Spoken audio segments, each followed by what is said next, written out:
Hello everyone, welcome to Lucky Education. और आज हम टॉपिक देखने वाले हैं वो है 1971 का इलेक्शन और रिस्टोरेशन ऑफ कांग्रेस।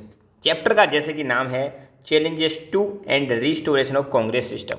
पहली बात तो कांग्रेस सिस्टम के सामने चैलेंज आता है। कांग्रेस सिस्टम क्या कि आपने देखा होगा, जो आपने सेकंड चैप्टर पढ़ा था era of one party dominance, कि शुरुआत के टाइम पर हर इलेक्शन में कांग्रेस का दबदबा था। शुरुआत के 3 जो जनरल इलेक्शन हुए थे बड़ी ज़बरदस्त तरीके से कांग्रेस की जीत होती है। तो होता क्या है, उसके सामने चैलेंजेस आते हैं जो हमने पिछले वीडियोज में देखे। चैलेंजेस आपको पता है 1960 का जो डिकेड है वो कांग्रेस के लिए चैलेंजेस वाला ही डिकेड है। कांग्रेस के लिए मतलब इंडिया के लिए भी चैलेंजेस का डिकेड ही है, जहाँ पर इंडिया ने 2 वॉर किए। एक तो इंडिया ने चाइना के साथ वॉर किया था और इंडिया ने 1965 में पाकिस्तान के साथ वॉर किया था।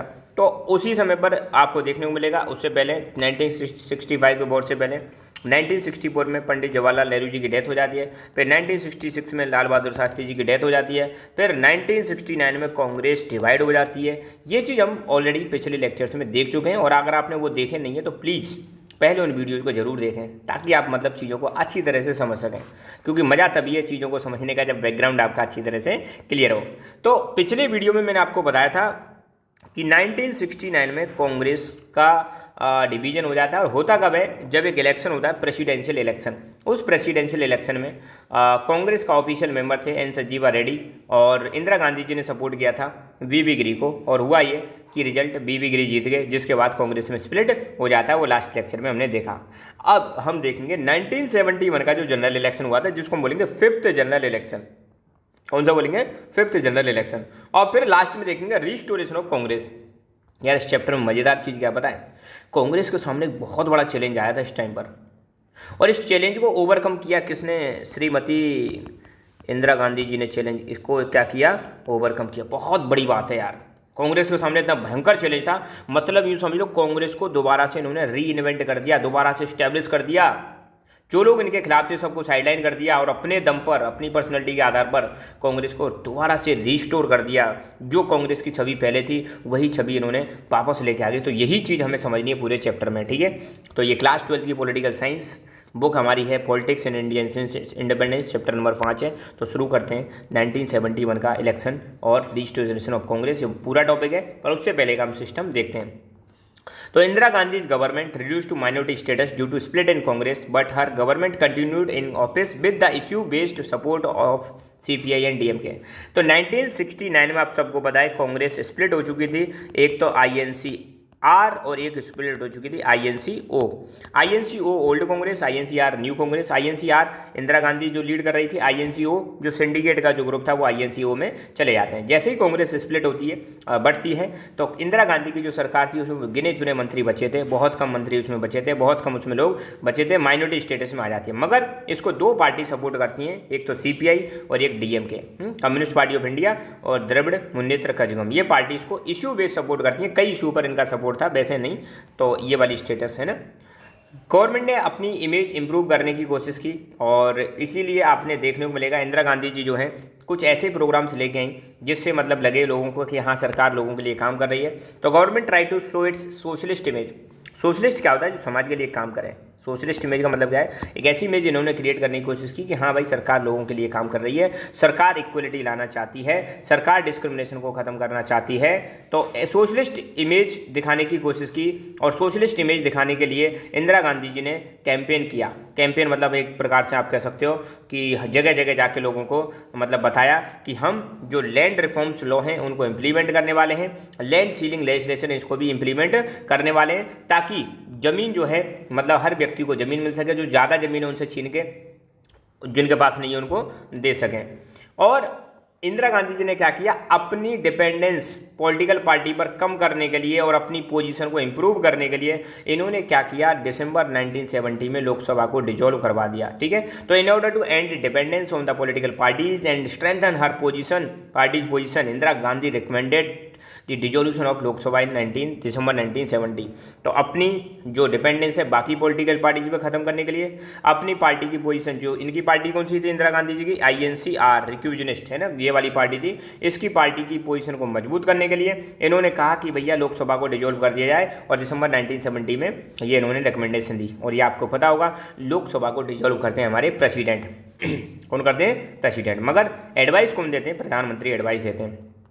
ये जो मतलब इन्होंने लोकसभा को डिजोल्व करवाने वाला जो ये मूव था, ये जो स्टेप थी, ये वाकई में सरप्राइजिंग थी और बहुत बड़ा मतलब डिसीजन था, ये छोटा मोटा डिसीजन नहीं था। फिर इसके बाद क्या होता है, जैसे ही लोकसभा डिजोल्व हो जाती है, मतलब लोकसभा भंग हो जाती है, आपको पता है, उसके बाद इलेक्शन होते हैं। तो 5th जनरल इलेक्शन हुए लोकसभा के फरवरी 1971, 5th जनरल इलेक्शन। मुझे कमेंट करके आपको बताना है फर्स्ट कब हुआ, सेकंड कब हुआ, थर्ड कब हुआ, 4th जनरल इलेक्शन कब हुआ, कमेंट करके प्लीज़ बताएं। 5th वाला कब हुआ, फरवरी 1971। ये वही टाइम है जब इंडिया पाकिस्तान की लड़ाई भी हुई थी। इस टाइम पर ध्यान रखना बेटा, 1971 इंडिया पाकिस्तान की क्या हुई थी, वॉर हुई थी और बांग्लादेश का जन्म हुआ था। तो अब द कंटेस्ट मतलब चुनाव की शुरुआत। तो it was difficult election for Congress R because everyone still believe that real organisational power of Congress party was under the command of INCO। मतलब आपको देखने को मिलेगा कि अभी भी लोगों को 1969 में आपको पता है कांग्रेस का डिवीजन हो गया। एक तरफ पार्टी थी INCR जो इंदिरा गांधी वाली थी, और एक तरफ थी INCO जिसमें बूढ़े बूढ़े मेंबर थे या कैसे ओल्ड मेंबर्स थे जिसमें ना पुराने। तो अभी इंदिरा गांधी वाली जो कांग्रेस थी, कांग्रेस आर, इसके सामने बहुत बड़ा चैलेंज था। चैलेंज ये था, अभी भी लोगों को ऐसा लगता था कि यार जो रियल पावर है ना कांग्रेस पार्टी की, वो अभी भी ये जो पुराने लोग हैं इनके हाथ में, इंदिरा गांधी के हाथ में नहीं है। तो ये अपने आप में इंदिरा गांधी जी के सामने क्या था, चैलेंज था। और तो और यहाँ पे आपको क्या देखने को मिलेगा, 1971 के इलेक्शन बार माननी पड़ेगी यार गांधी जी के ना, 1971 के इलेक्शन में इंदिरा गांधी के खिलाफ एक महागठबंधन तैयार हो जाता है। महागठबंधन, एक तो मतलब इनकी पार्टी वैसी माइनॉरिटी में आ गई क्योंकि छोड़ के चले गए थे, सारे सीनियर लीडर चले गए थे, और इन्होंने INCO बना ली थी। तो आपको क्या देखने को मिलेगा, एक तो क्या थी, लोगों को ऐसा लगता था कि यार रियल पावर किसके हाथ में, कांग्रेस पार्टी जो है वो उसके हाथ में।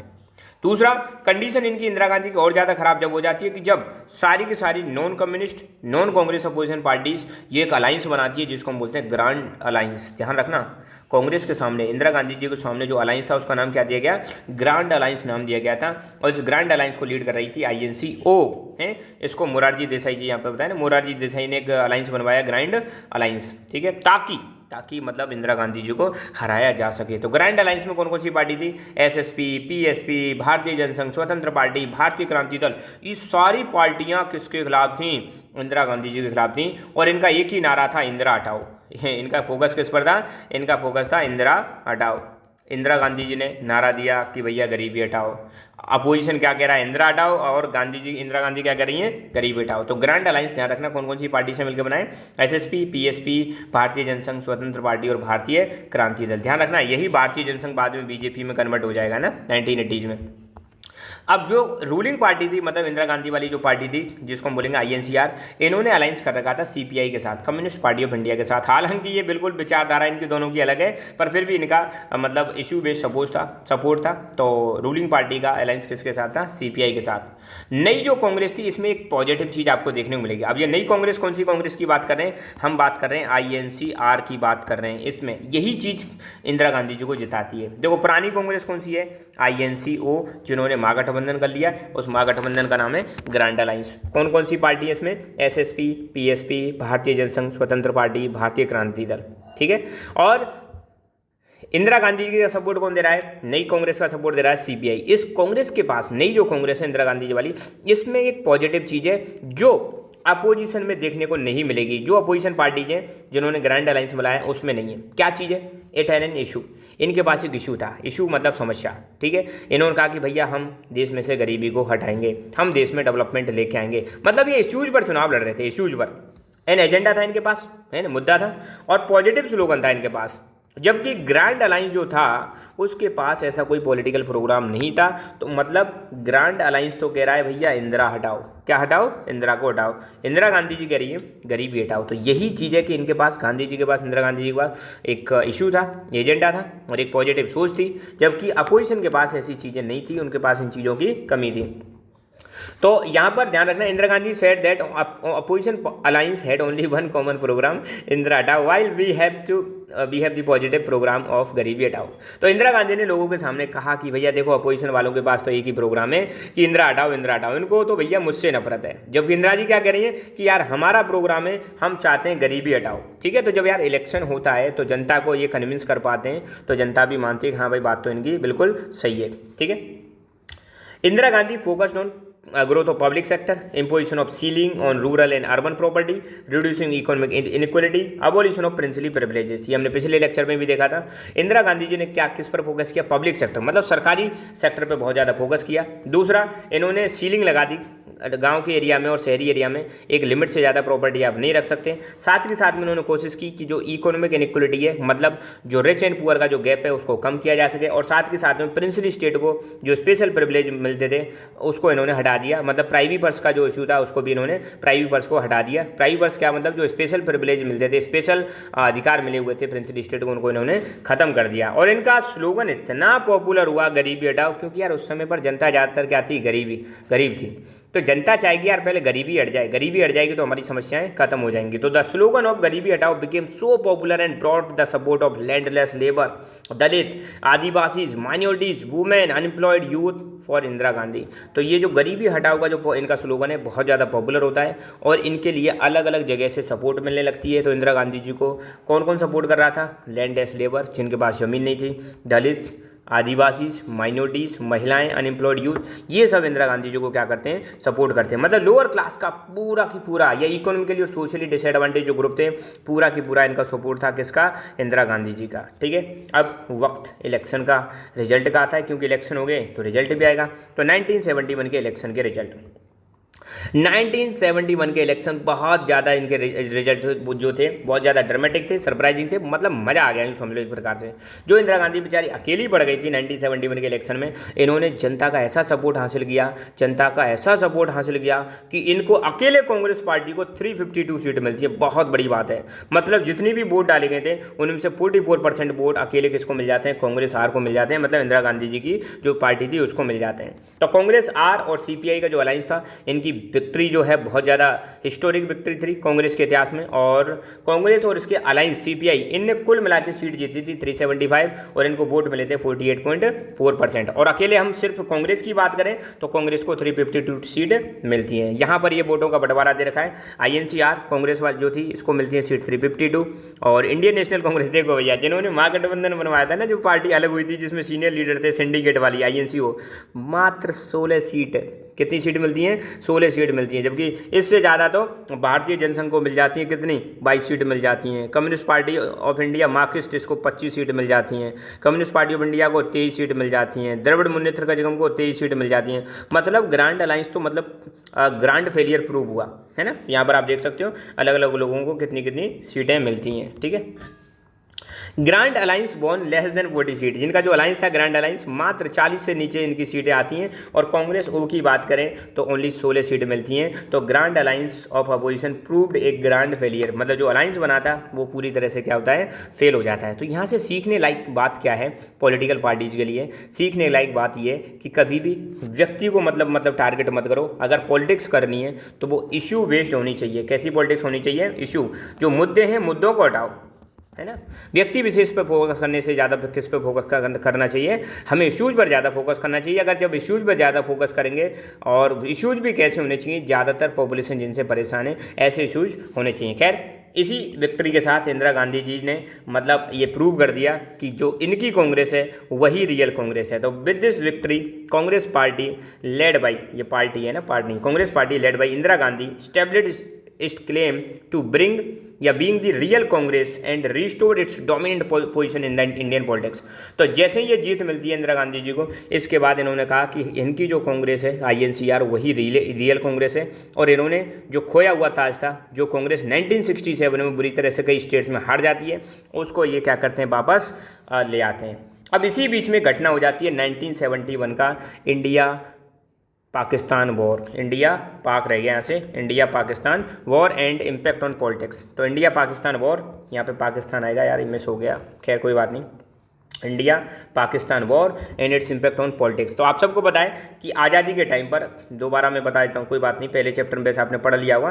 आज़ादी के टाइम पे दो पाकिस्तान हुआ करते थे। एक पाकिस्तान इधर था जिसको हम बोलते थे वेस्ट पाकिस्तान, एक पाकिस्तान इधर था जिसको हम बोलते थे ईस्ट पाकिस्तान। ठीक है, तो 1971 में क्या होता है, इन दोनों पाकिस्तानों में मतलब जब चुनाव कराए जाते हैं तो इधर वाले पाकिस्तान चुनाव जीत जाता है। ये वाला पाकिस्तान कह रहा था कि नहीं भैया, प्रधानमंत्री तो हमारी तरफ से ही बनेगा, और इनमें आपस में कलह हो जाता है, लड़ाई हो जाती है, लड़ने लग जाते हैं, और ईस्ट पाकिस्तान से बहुत सारे लोग भाग भाग कर बांग्लादेश में आने, मतलब वेस्ट बंगाल में आने लग जाते हैं, जिसकी वजह से हमें इस माइग्रेशन को रोकने के लिए ये वॉर लड़ना पड़ा और इंडिया पाकिस्तान की लड़ाई हो जाती है। और इसी लड़ाई में आपको देखने को मिलेगा ईस्ट पाकिस्तान बांग्लादेश बन जाता है और हमने पाकिस्तान को बुरी तरह से हरा दिया, और पाकिस्तान के 93,000 सोल्जर्स को हमने बंदी बना लिया था, प्रिजनर ऑफ वॉर बना लिया था इसी मतलब लड़ाई के दौरान। और इसी लड़ाई के दौरान 1971 का जो वॉर हुआ था, इसी टाइम पर बांग्लादेश का जन्म होता है। तो ठीक है, सून आफ्टर 1971 लोकसभा इलेक्शन से major political and military crisis took place in east Pakistan. तो ईस्ट पाकिस्तान में एक बहुत बड़ा पॉलिटिकल और मिलिट्री क्राइसिस होता है। ईस्ट पाकिस्तान में क्या हो रहा था, वेस्ट पाकिस्तान से मिलिट्री आ गई थी, ये लोग यहाँ पे अत्याचार कर रहे थे, ठीक है। तो फिर मजबूरी में हमें लड़ाई स्टार्ट करनी पड़ी। तो India defeated Pakistan under the leadership of Indira Gandhi and new country was form Bangladesh. तो इंडिया ने क्या किया, पाकिस्तान को हरा दिया, और लीडर कौन थे, हमारे भारत के प्रधानमंत्री उस समय थी इंदिरा गांधी, और एक नया देश बना जिसका नाम था बांग्लादेश। और आपको पता है इस वॉर के बाद इंडिया और पाकिस्तान के बीच में एक शिमला समझौता हुआ था, शिमला एग्रीमेंट 1972 में हुआ था।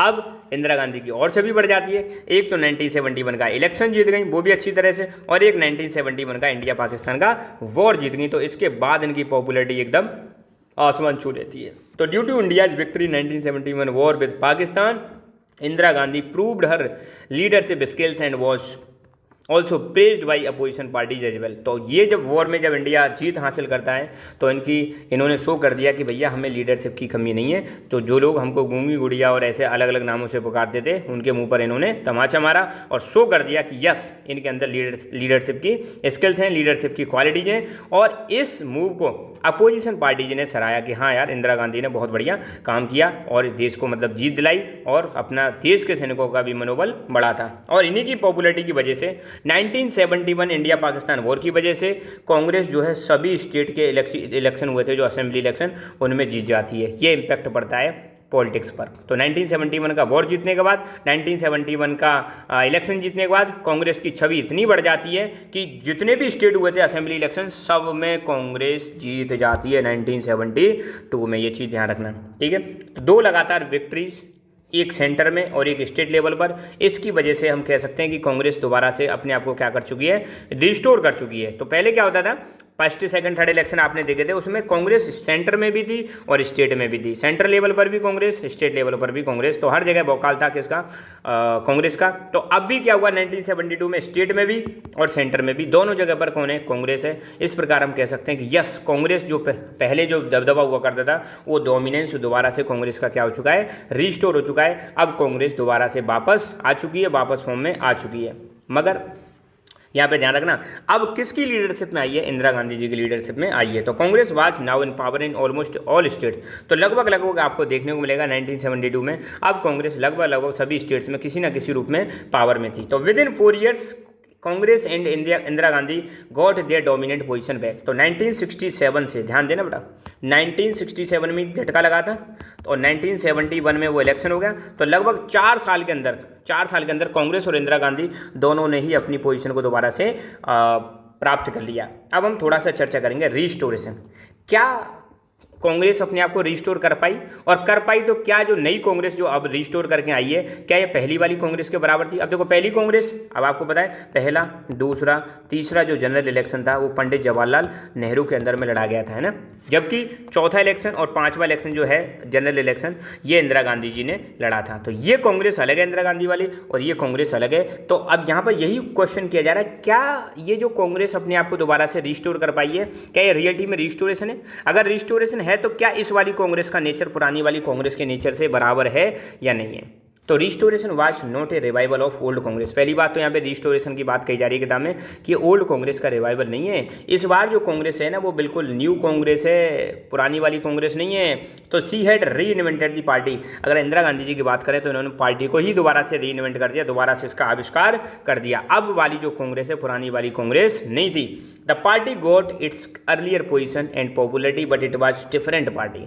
पार्टी को पोजीशन तो मिल गई, दोबारा से कांग्रेस डोमिनेट हो जाती है, दोबारा से कांग्रेस स्टेट में आ जाती है, हर स्टेट में आ जाती है लगभग पार्टी दोबारा से पोजीशन में तो आ गई है, डोमिनेंट पोजीशन भी हासिल कर ली है। मगर यहाँ पे कहा जा रहा है कि अब वाली जो कांग्रेस है ना, ये पहले वाली कांग्रेस से बिल्कुल अलग है। अगर क्वेश्चन आए तो अब वाली कांग्रेस, इंदिरा गांधी वाली जो कांग्रेस है 1971-72 वाली, कैसे अलग थी पहली वाली कांग्रेस से? तो देखो number 1, this party was dependent on the popularity of one supreme leader. यहाँ पर एक ही लीडर पर ये कांग्रेस डिपेंड थी, और वो लीडर कौन है? इंदिरा गांधी। जबकि पहली वाली कांग्रेस में बहुत सारे अपने नेशनलिस्ट लीडर्स जुड़े हुए थे, और उसमें हालांकि उनमें भी मतलब दबदबा था किसका? पंडित जवाहरलाल नेहरू का, मगर वो एक पार्टी पर डिपेंड, एक मतलब लीडर पर डिपेंड नहीं थी, उसमें बहुत सारे लीडर उसके साथ जुड़े हुए थे। यहाँ पर क्या बोला जा रहा है? यहाँ पर एक ही सुप्रीम लीडर है, सारी पावर एक ही लीडर के हाथ में, और वो लीडर कौन है? इंदिरा गांधी जी।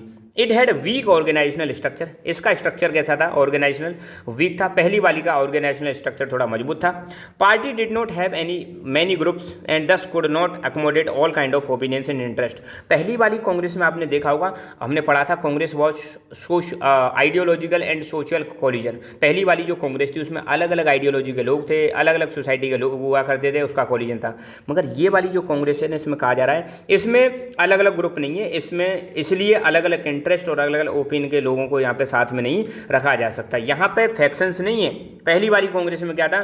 कांग्रेस के अंदर बहुत सारे फैक्शंस हुआ करते थे, अलग अलग आइडियोलॉजी के लोग हुआ करते थे। मगर ये जो नई कांग्रेस बनी है इसमें ऐसे कोई ग्रुप नहीं है, अलग अलग ओपिनियंस और अलग अलग इंटरेस्ट के लोगों को इसमें साथ में लेके चलना बहुत ज़्यादा डिफिकल्ट है। The party support of party was limited to some social groups like poor, women, Dalit, Adivasi and minorities.